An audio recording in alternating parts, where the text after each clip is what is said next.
अर्जुन ने भगवान श्री कृष्ण से कहा, मुझे ये जानना है कि अच्छे लोगों के साथ हमेशा बुरा ही क्यों होता है, वहीं बुरे लोग खुशहाल दिखते हैं। अर्जुन के मुंह से ऐसी बातें सुनकर श्री कृष्ण मुस्कुराए और कहा, मनुष्य जैसा सोचता है और महसूस करता है वैसा कुछ नहीं होता है, बल्कि अज्ञानता की वजह से वो सच्चाई नहीं समझ पाता है। भगवान तुम्हारे कर्मों को नजरअंदाज कर रहे हैं, ये बिल्कुल भी सत्य नहीं है।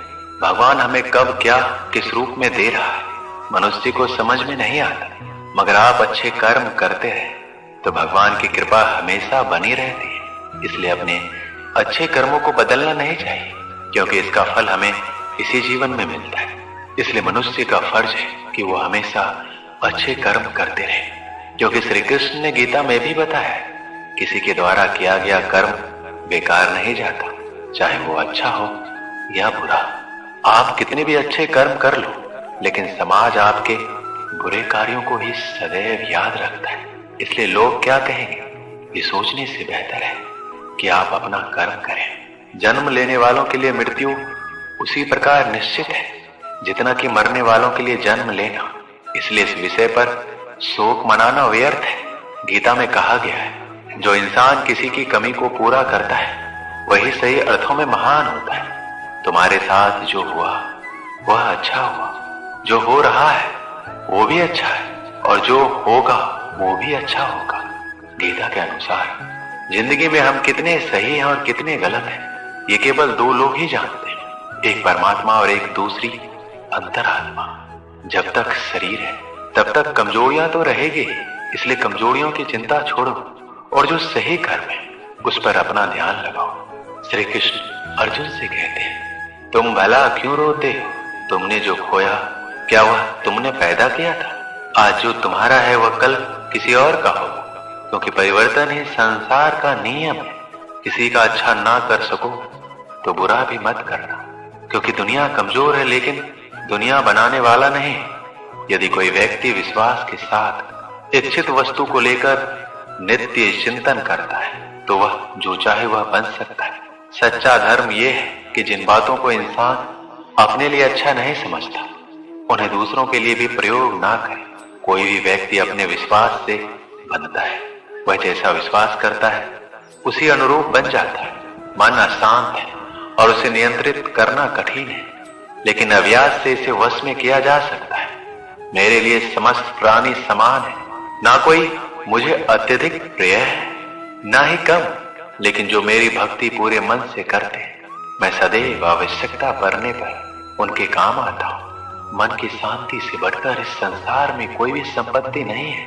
जो मनुष्य फल की इच्छा का त्याग करके केवल कर्म पर ध्यान देता है वह अवश्य ही जीवन में सफल होता है। जो व्यक्ति क्रोध करता है उसके मन में भ्रम पैदा होता है, जिससे उसका बौद्धिक तर्क नष्ट हो जाता है और तभी व्यक्ति का धीरे धीरे पतन होने लगता है।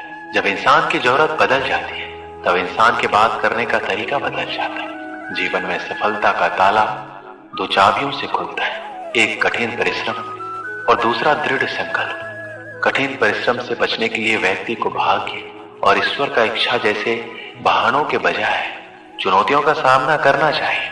गीता में कहा गया है, कोई भी अपने कर्म से भाग नहीं सकता, कर्म का फल तो भुगतना ही पड़ता है।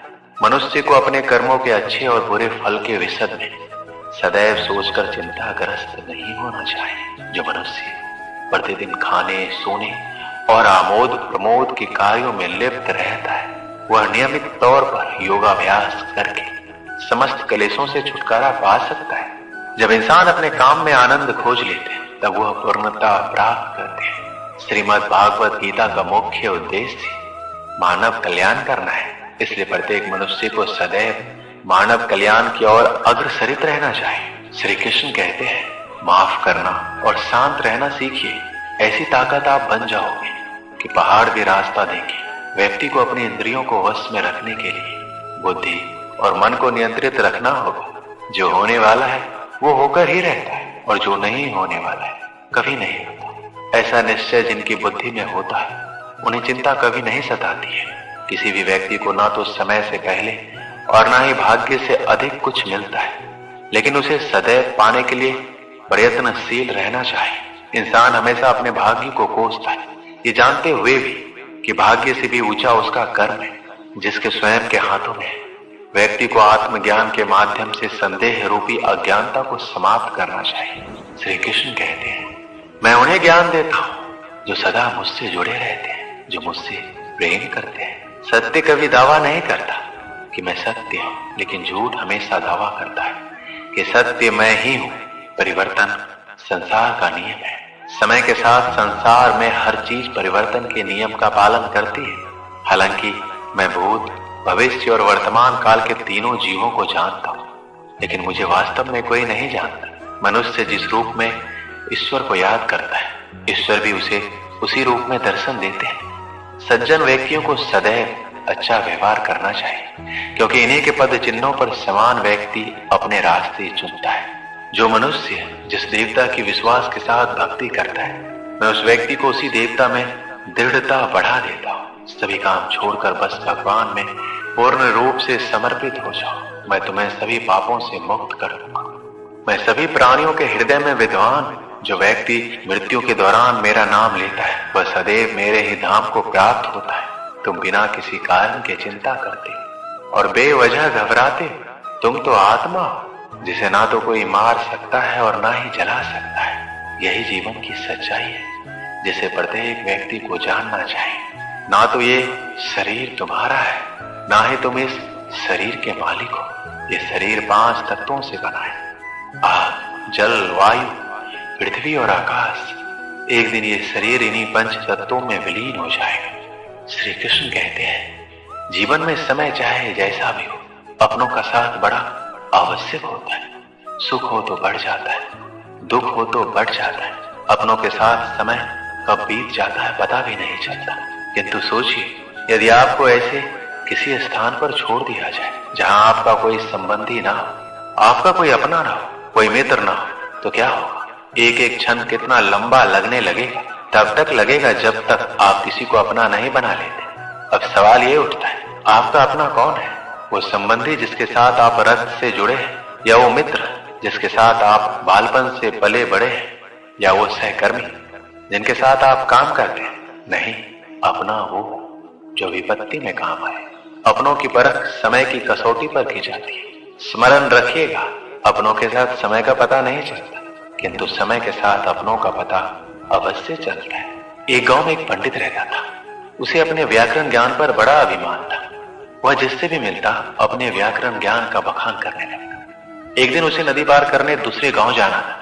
वह नदी किनारे पहुंचा और एक नाव पर बैठ गया। नाविक नाव खेने लगा। अपनी आदत अनुसार पंडित अपने व्याकरण ज्ञान का बखान करने लगा। उसने नाविक से पूछा, क्यों, क्या तुमने व्याकरण पढ़ा है? नाविक अनपढ़ था, बोला, नहीं पंडित जी, मैं तो पढ़ा लिखा ही नहीं हूं। मेरा परिवार तो पीढ़ियों से नाव चला रहा है। पंडित उसे नीचा दिखाकर कहा, ओह, बड़े दुख की बात है, तुमने अपना पूरा जीवन व्यर्थ कर दिया। नाविक को बहुत बुरा लगा, किंतु वह पंडित को कुछ उत्तर नहीं दे पाया। बस चुपचाप नाव खेता रहा। नाव मझधार में पहुंच गई। तभी अचानक तेज तूफान आया और नाव डगमगाने लगी। पंडित डर गया। तब नाविक ने उससे पूछा, पंडित जी, आपको तैरना आता है? घबराए पंडित ने उत्तर दिया, नहीं। तब तो पंडित जी, आपका जीवन व्यर्थ जाने वाला है, क्योंकि नाव भंवर में फंस गई और बस डूबने वाली है। ये कहकर नाविक नाव से कूद गया। व्याकरण का पंडित नाव में बैठा रह गया। कुछ ही देर में नाव पलट गई और पंडित पानी में डूबने लगा।